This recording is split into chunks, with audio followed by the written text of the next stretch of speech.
Hi everyone, I'm Allison, and today we're going to be chatting about the differences in weight loss between women and men, and why it seems that men have such an easier time to lose weight than women do. So let's dig into this. We're going to talk about the biological and behavioral aspects of this. And so let's get started with the biological. The first thing is that just biologically, men tend to have more muscle than women. And so therefore men also tend to have a higher metabolism, and men can actually burn 3 to 10% more calories than women in a day. And so if men and women are eating the same caloric diet, men are going to burn more of that than women to preserve their body composition.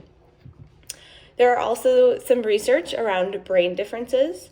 And what we see is that when exposed to more indulgent foods, so these are foods that are really palatable, so think high fat, high sugar foods, women's brains were actually shown that they have more activity when they're exposed to these foods, and so therefore they have more of a drive to want to eat those foods, which is really frustrating, but being aware is really the first step in knowing that when as women, we see those foods, there is something going on in our brains that tells us that we want those foods.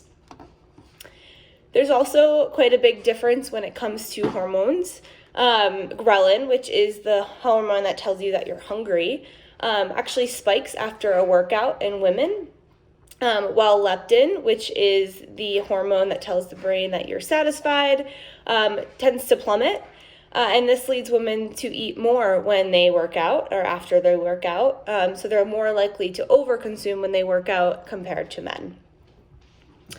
There's also some evolutionary evidence that really is all around fighting energy deficits in order to preserve fertility. So women are more likely to eat more and consume more out of this biological drive to make sure that if they are going to be pregnant or pregnant in the future, their bodies are going to be in good health to be able to do so and carry that pregnancy in a healthy way. Getting over into the more biological side, there's a lot of trends out there that lead women to have a certain mindset around food and around exercise. So one of the trends that we see is that the myth that women will get bulky if they lift weights or strength train.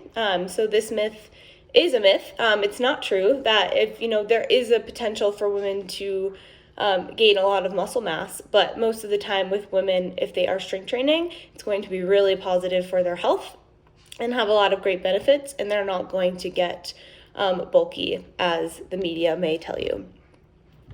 Another trend that we see around fitness and weight loss is that cardio is the best way to lose weight. Cardio definitely has its benefits. It's good for your heart and it's good for your health. However, it's not going to be the best way to lose weight. Strength training is actually going to have just numerous benefits to that. It's going to help you build your muscle, build up your metabolism, and so that is going to be really the healthiest way for you to help you lose weight when it comes to exercise, along with cardio as well. But we really want to focus on that strength training. And then women are also more likely to participate in fad diets or more extreme measures or restrictive measures when it comes to health and weight loss. There's so many diets out there. There's always a new one that's in the media, being talked about on social media. And as women, we're just more prone to follow along with these diets and go from one restrictive method to the next. And what we see is that these restrictive diets really play a number on, our mindsets and what we label food, what's good, what's bad. And over time, we see this yo-yo effect of losing weight and then regaining weight because oftentimes these fad diets are not sustainable. We can't keep up with them long term, and so we find ourselves going back into old patterns and not really fixing in building healthy habits as a foundation. And that's what we really focus on here at Summit Health, is building that foundation to support you long term for your health and your wellness. Another thing that comes up when we look at this behavioral end of things is environment. So women, if you are sharing meals with a man, who do need more calories, then you're often likely to eat more. So if you're having dinner or another meal and you're serving the same amount of food, you're looking at your, significant other partner's plate and they have more food and you're eating about the same, very likely that his calorie needs is not going to meet your calorie needs. And, being aware of that and knowing that you may need less, or knowing what your macros are or what your calorie needs are, is important here. Because if we are eating the same as our male counterpart, then we may see a weight increase because we are not going to need as much of a calorie intake as they do. One more thing around the behavioral aspect is around emotional eating. So women are more likely to eat emotionally, and we tend to use, or we're more likely to use foods to soothe emotions, and those foods tend to stimulate our reward center, and they tend to be high in fat and high in sugar. Similarly, what we talked about over that our brain activity is just greater when it comes to those kinds of foods. That plays into this emotional eating as well, is that we're more likely to soothe with food because it feels good in that moment. And that is going to be something that is going to set us apart when it comes to, weight loss in men, is that if we consume more of these highly palatable, high fat, high sugar foods, that is going to play a role in weight gain.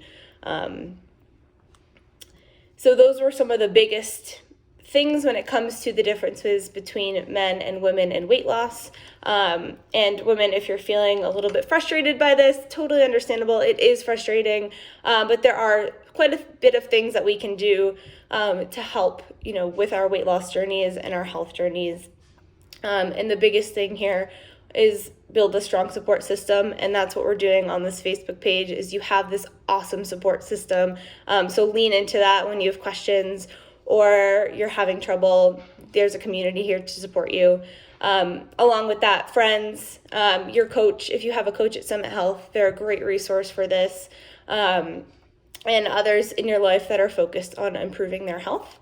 Another thing women and men can do is prioritize strength training. That is going to really help us build a healthy body, good body composition, and help rev up that metabolism. Keeping a food diary, we always advocate for that at Summit Health. It tells us good data. It gives us a good picture of what we're eating. So that is a really good strategy to use to really understand what you are consuming on a daily basis. Sleep is also super important. We want to make sure we're getting adequate sleep. It supports so many functions in our bodies, so that is definitely something, if you're having trouble sleeping, to dig into a little, work with your coach about, and find some techniques to help you sleep better at night. Eating regularly is also important, so not going overly long periods without eating. This not only helps, keep the body in check, but also it keeps us from being ravenous and wanting those highly satiable, highly palatable foods. You may find that if you go a really long time without eating, you tend to eat, anything you see because you're just so hungry. And eating regularly can be a good strategy to avoid that. Also, adding more movement to your day.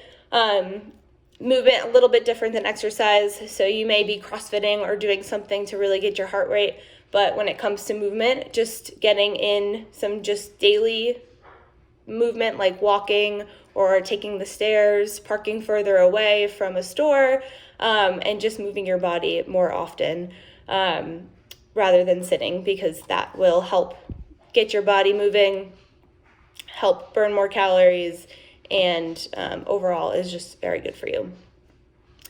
And the last thing is just keep practicing.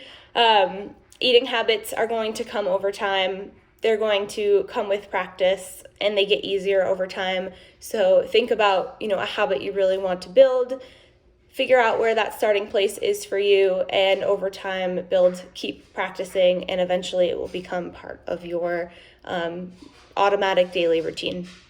If you have any questions, feel free to add them in the comments, and I'll happily answer them. And I'll see you around the chat. Bye, everyone.